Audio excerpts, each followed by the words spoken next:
안녕하십니까. 세상을 읽어주는 남자 이상훈입니다. 오늘은 인텔의 미티어 레이크가 올 하반기에 나온다는 주제로 한 말씀 드리겠습니다. 이 미티어 레이크는 인텔의 12세대 CPU인 엘더 레이크, 13세대 랩터 레이크에 이어서 나오는 14세대 CPU입니다. 그간 이 미티어 레이크에 대한 말이 많았습니다.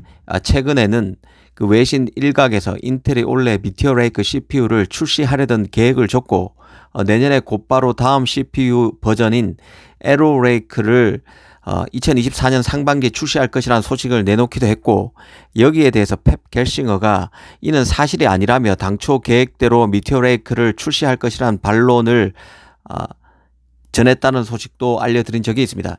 사실 그 미티어 레이크 이후에 나오는 15세대 에로 레이크 같은 경우는 CPU 타일은 인텔의 20옹스트롱, 1옹스트롱은 0.1나노미터죠. 즉 2나노 공정을 활용하지만 GPU 타일은 TSMC N3 기반의 3나노 노드를 활용합니다. 만약 미티어 레이크의 출시 없이 에로 레이크가 나온다는 소식이 혹여라도 맞다면 인텔이 4나노도 제대로 양산하지 못하는 상태에서 2나노를 만드는 것이라 쉽지 않다는 생각이 개인적으로 강했습니다. 그래서 올 하반기 인텔이 공지했던 대로 로드맵대로 미티어 레이크를 출시할 수 있느냐 여부는 매우 중요한 포인트입니다. 그런데 최근에 미티어 레이크의 세부 사양이 외신에 하나둘 공개되고 있습니다. 사실상 출시가 정상적으로 될지는 조금 더 지켜봐야 하지만 그 가능성은 이전보다 커졌다고 볼 수 있을 것 같습니다. 인텔 입장에서 미티어 레이크는 여러 측면에서 매우 중요한 CPU라는데 이론의 여지가 없는 제품입니다. 이제 7나노 칩 양산을 하고 있는 인텔이 최초로 EUV 장비를 활용해서 내놓는 첫 4나노 CPU가 바로 미티어 레이크입니다. 인텔은 내년인 2024년 2나노에 해당되는 20옹스트롱을 완성해서 제조 리더십을 되찾는다는 야심찬 보관을 여러 번 밝힌 바 있는데요. 미티어 레이크가 첫 리트머스 시험지 같은 제품이 될 수밖에 없습니다. 특히 인텔은 미티어 레이크 CPU를 한 공정에서 다 칩을 만드는 게 아니라 부분 칩을 나눠서 결합하는 형태로 프로세서를 만듭니다. 미티어 레이크는 4개의 칩으로 구성되는데요. 가장 핵심인 CPU 타일, 그리고 SoC 타일, 그래픽 타일, 마지막으로 입출력 단자인 IO 타일이 있습니다. 인텔은 이 4개의 타일을 모두 직접 설계는 하지만 직접 제작하는 것은 CPU 타일만 하고 SoC 타일, 그래픽 타일, 입출력 단자는 모두 TSMC에 맡기는 구조입니다. 입출력 다이와 그 SoC는 TSMC 6나노에서 만들어지고 그래픽 타일은 TSMC 5나노를 사용합니다. 인텔이 직접 만드는 부분은 CPU 타일로 인텔 4나노에서 만듭니다. 사실 이렇게 칩을 만들게 되면 그 펩 가동률에서 장점이 확실합니다. CPU 등 성능이 중요한 부분은 미세 공정인 4나노에서 만들고 입출력 단이나 메모리 컨트롤러 등은 좀 9세대 공정으로 만들어서 단일 칩 제조로 인한 수율 저하도 막고 가동률이 떨어질 9세대 공정의 활용률을 높이는 효과를 거둘 수 있게 됩니다. 이런 장점은 가격적 측면에서 반영될 것입니다. 다르게 보면 시장에서 수세적으로 밀리고 있는 인텔이 경쟁사인 AMD가 일찌감치 채택해왔던 멀티타일 구조를 이번 그 미티어 레이크 CPU에서 받아들인 것이고, 이제 인텔의 자체 기술력만으로는 TSMC 등 다른 외부 파운드리의 협업 없이는 경쟁사와 맞붙기 힘든 지경까지 제조 리더십이 추락했음을 의미하는 것이기도 합니다. 사실 이렇게 멀티타일 구조, CPU, GPU, 입출력 단자 이런 식으로 SoC 타일 이렇게 멀티타일 구조를 선택할 때 가장 큰 문제점은 타일 간, 그 칩 간 데이터 전송입니다. 만약 여기에서 타일 간 데이터를 전송하는 데서 병목 현상이 생기면 CPU 속도는 현저히 느려질 수밖에 없습니다. 인텔은 서로 다른 공정과 아키텍처 기반 칩들을 하나로 통합하기 위해서 CPU, 그래픽, 메모리, 입출력 단자 등 복수의 칩들이 서로 통신할 수 있도록 지원하는 EMIB 기술을 적용한다고 밝힌 적이 있습니다. 이 EMI 기술 때문에 이런 식의 멀티타일 구조를 선택할 수 있었다는 게 인텔의 입장입니다. 인텔은 이미 그 자신의 주력인 CPU에서조차 TSMC의 조력, TSMC의 도움이 없다면 칩을 내놓지 못하는 실정까지 추락했습니다.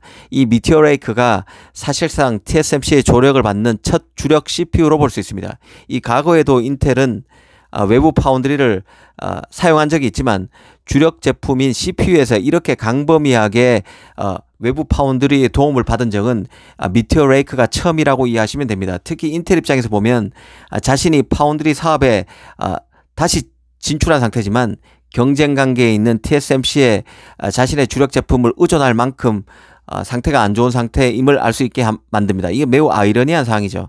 그런 맥락에서 미티어 레이크가 진짜 올 하반기에 양산돼서 출시될 수 있을지는 일종의 시험대 같은 측면이 강합니다. 만약 미티어 레이크에 문제가 발생하게 되면 그 원인은 인텔 4나노에서 찾을 가능성이 큽니다. TSMC가 제작하는 다이 같은 경우는 6나노와 5나노이기 때문에 노드 적용에 문제가 없을 가능성이 크기 때문입니다. 그래서 미티어 레이크의 정상적 출시는 중요할 수밖에 없습니다. 그런 측면에서 인텔 팬 입장에서 보면 이번 뉴스는 가슴을 쓸어내릴 만한 뉴스로 볼 수 있습니다. 다만 인텔이 미티어 레이크를 무리 없이 안정적 수율로 양산할 수 있을지는 조금 더 지켜볼 필요가 있다는 생각입니다. 인텔은 인텔 7나노 공정에서 만든 인텔 7 공정에서 만든 서버 CPU 사파이어 래피지도 여러 번 양산이 지연된 끝에 올 상반기에 돼서야 겨우 양산에 성공했던 이력이 있습니다. 그만큼 불안한 게 인텔의 현 제조 역량 수준입니다. 어찌됐든 이번에 드러난 미티어 레이크의 세부 사양을 한번 보겠습니다. 인텔은 그 앞서 나왔던 엘더 레이크, 랩터 레이크처럼 이번 미티어 레이크도 하이브리드 코어를 채택했습니다. 멀티타일 설계를 특징으로 하는 미티어 레이크는 고성능의 주안점을 둔 P코어, 그리고 저전력에 초점을 맞춘 E코어가 있습니다. 그리고 LP코어가 하나 더 있을 수 있다는 얘기가 나오고 있습니다. 이 LP코어가 저전력과 효율에 무게중심이 가 있는 E코어와 에피션트 코어와 어떤 차별점이 있는지는 아직 정확하게 드러나지 않은 상태입니다.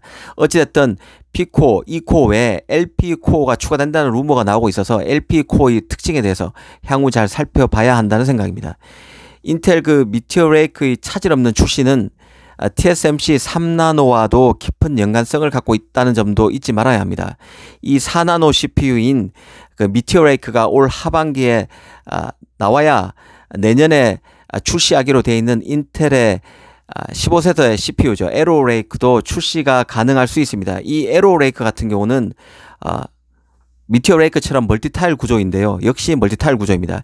일부 타일을 TSMC에 맡기는데 이 제조 공정 자체가 3나노에서 만드는 것으로 알려져 있습니다. N3 노드로 만드는 것으로 알려져 있습니다. 3나노 1세대 공정격이죠. N3 노드는. 이 인텔의 TSMC 3나노 적용이 내년에 가능할지 여부를 가늠하는 1차 테스트 같은 측면이 미티어 레이크에 있다는 뜻입니다. 미티어 레이크가 원래 그 4나노 CPU 미티어 레이크가 원래 출시될 수 있어야 내년에 TSMC 3나노 타일 적용이 일부 있는 에로 레이크 출시도 가능할 수 있다는 뜻입니다. 이미 그 디지타임스 같은 대만 매체에서는 인텔의 TSMC 3나노 활용이 빨라야 내년 4분기는 돼야 가능할 것이라는 관측을 내놓고 있습니다. 이 3나노 칩을 내년 4분기에 주문할 수 있다는 뜻은 3나노 칩을 실물로 받아보는 것은 내후년인 2025년은 돼야 가능하다는 의미를 함축하는 얘기입니다. 인텔의 로드맵이 그만큼 불안한 기반 위에 서 있다는 뜻이고, 이는 TSMC 3나노 활용도 저조할 수 있음을 의미하는 것이기 때문에 주의를 기울일 필요가 있다는 생각입니다. 오늘은 인텔의 미티어 레이크의 세부 소식에 대해서 한번 생각해 봤습니다. 감사합니다.